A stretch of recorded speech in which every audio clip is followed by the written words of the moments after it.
हमारे समाज में आए हुए सभी संत मंडल महत्वपूर्ण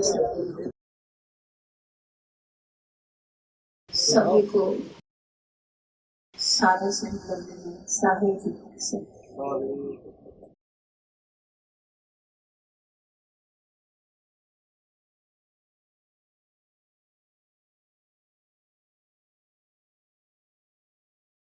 सभी कबीर साहब को तो सभी लोग जानते ही हैं। उनके शब्दों को लेकर, वाणियों को लेकर आज पूरा संसार चल रहा है। चलता तो है, लेकिन लोग अपने तरीके से चलते हैं। सद्गुरु कबीर साहब जो कहा है, जो आवाज उठाई है, उस पर चल के भी दिखाना है। हम लोग क्या करते हैं? हम लोग कहते हैं, चल नहीं पाते। आज पूरा संसार सद्गुरु कबीर साहब को तो मानते हैं।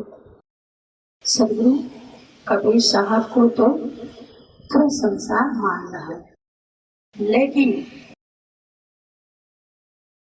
सद्गुरु कबीर को तो मानता है, लेकिन क्यों नहीं मानता है? सद्गुरु कबीर साहब को तो मानते हैं, लेकिन सद्गुरु कबीर की नहीं मानते। कौन मानता है? सभी लोग। कौन कोई? सद्गुरु कबीर साहब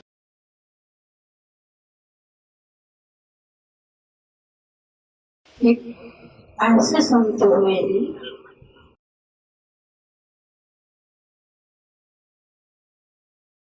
पूरे संसार में, एक ऐसे संत हुए जिनकी महिमा का, जिनके ज्ञान का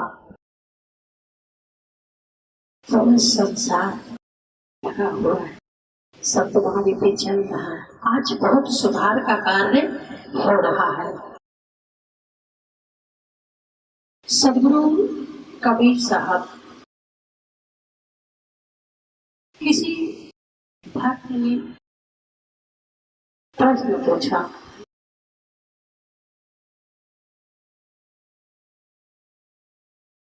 सद्गुरु कबीर साहब से किसी भक्त ने प्रश्न पूछा, हे गुरुदेव, हे सद्गुरु, इस संसार में मनुष्य का जीवन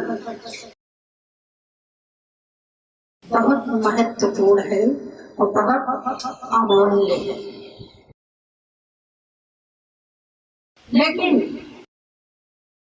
मनुष्य दुखी क्यों है? मनुष्य दुखी क्यों है? चिंतित क्यों है? परेशान क्यों है?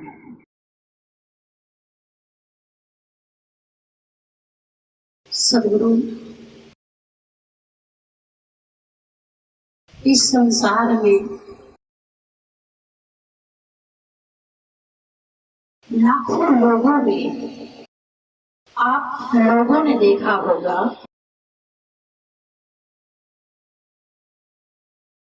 कोई बिरला ही होगा जो परेशान नहीं है। कोई बिरला ही होगा जो परेशान नहीं। पूरा संसार परेशान। सद्गुरु कबीर साहब कहते हैं,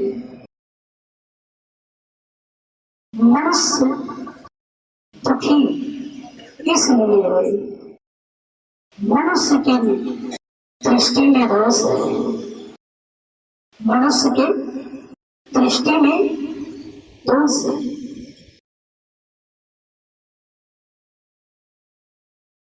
जहाँ पर सुख है, जहाँ पर सुख है, इस मनुष्य को वहां पर दुख नजर आता है, वहां पर दुख नजर आता है। और जहाँ पर दुख है वहां सुख नजर आता है। मनुष्य की दशा ऐसे है, जो इस संसार में जो दिखता है यह सत्य नहीं है। मनुष्य जो दिख रहा है, जो दिख रहा है यह सत्य नहीं है। जो दिखाई नहीं पड़ता है वो झूठ भी नहीं है। जो दिखाई नहीं पड़ता है वो झूठ भी नहीं है। मनुष्य की दशा ऐसे है जैसे एक मछली की दशा।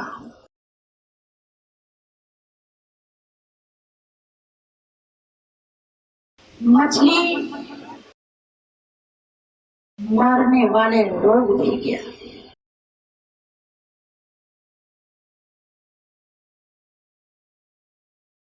कांटा के ऊपर आटा लगा देते हैं, कांटा के ऊपर आटा लगा देते हैं। मछली को कांटा दिखाई नहीं पड़ता है, आटा दिखाई पड़ता है। मछली को कांटा दिखाई नहीं पड़ता, आटा दिखाई पड़ रहा है। मछली इसी प्रकार मनुष्य को, ये मनुष्य सुख की तरफ भागता है, लेकिन सुख के भीतर जो दुख का कांटा छुपा होता है वो दिखाई नहीं पड़ता है। सुख के भीतर दुख का जो कांटा छुपा होता है वो दिखाई नहीं पड़ता है, क्योंकि ये मनुष्य सुख की तरफ भागता है। अगर सुख की तरफ ना भागे तो दुख का आना ना हो। मछली भी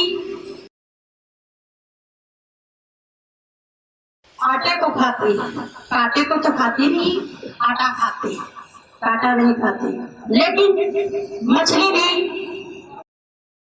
आटे की तरफ दौड़ती है, जैसे आटे को खाती है उसके गले में कांटा फंस जाता है। फंस जाता है तो मछली भी बोलती है कि अरे ये क्या हुआ, अरे ये क्या हुआ। खाया तो मैंने आटा था, खाया तो मैंने आटा था, ये कांटा कहां से आ गया। इसी प्रकार मनुष्य के गले में ये दुख रूपी कांटा अटक जाता है। अटक जाता है तो जीवन भर अटका ही रहता है। जो आया वो फंसता ही चला गया, जो आया इसमें अटकता ही चला गया। क्योंकि इस कांटे से छूटने के लिए हमारे सिर्फ संत गुरुजन हैं जो इस कांटे से छुड़ा सकते हैं, अन्यथा और कोई दूसरा रास्ता नहीं। मछली भी बहुत असमंजस में पड़ जाती है, दुख होता है कि अरे अब क्या होगा। मनुष्य इस संसार में जैसे आता है, भोग आयतन को भोगता है, उसी प्रकार ये दुख रूपी कांटा उसके गले में फंस जाता है और जीवन भर इसी में फंसा ही रहता है। इससे छूटने के लिए सिर्फ संत गुरु हैं जो छुड़ा सकते हैं। हमारे सतगुरु कबीर साहब कहते हैं, दुख में सुमिरन सब करे, सुख में करे ना कोई। जो सुख में सुमिरन करे तो दुख काहे का होए। सदगुरु कबीर साहब कहते हैं, कहीं कबीर जाओ उन मुन रहनी सो प्रगट हुए गाई, सुख दुख के है परे परम पद सो पद रहो समाई। क्योंकि साहब ने दोनों को हटा दिया, सुख और दुख के है परे परम पद सो पद रहो समाई। सज्जनों, अपनी वाणी को बयान करते हुए बंदगी साहेब